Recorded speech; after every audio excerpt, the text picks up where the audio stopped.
మేషరాశి వాళ్లకు ఈ వారం అనుకూలంగా ఉండే అవకాశాలు కనిపిస్తున్నాయి. కొద్దిపాటి ఆదాయ మార్గాలు కూడా మీకు కలిగేటటువంటి సూచనలు ఉన్నాయి. ఎదురు చూస్తూ ఉన్నటువంటి శుభవార్తలు కూడా ఈ వారం మీరు అందుకోగలుగుతారు. వివిధ కుటుంబపరమైనటువంటి అవసరాల కోసం ధనాన్ని ఖర్చు చేసే సందర్భాలు కూడా ఉండబోతున్నాయి. వృత్తి, ఉద్యోగము, వ్యాపారపరమైనటువంటి అంశాల్లో నూతనమైనటువంటి బాధ్యతలు చేపట్టే అవకాశాలు కనిపిస్తున్నాయి. వ్యాపారంలో పెట్టుబడుల విషయాల్లో కొంత తగ్గుదల కనిపిస్తుంది. ఆలోచించి నిర్ణయాలు తీసుకోవాలి. ఆకస్మికంగా ప్రయాణాలు చేసేటటువంటి సూచనలు కనిపిస్తున్నాయి.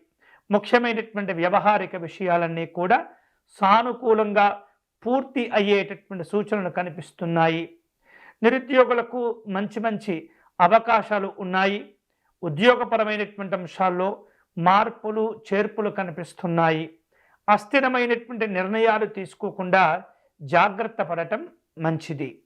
ఈ వారం మేషరాశి వారు శుభకరమైనటువంటి ఫలితాలు పొందేందుకై లక్ష్మీ నృసింహస్వామి వారిని దర్శనం చేసుకోవటం, స్వామివారి కరావలంబ స్తోత్రమును పారాయణం చేయటం మంచిది.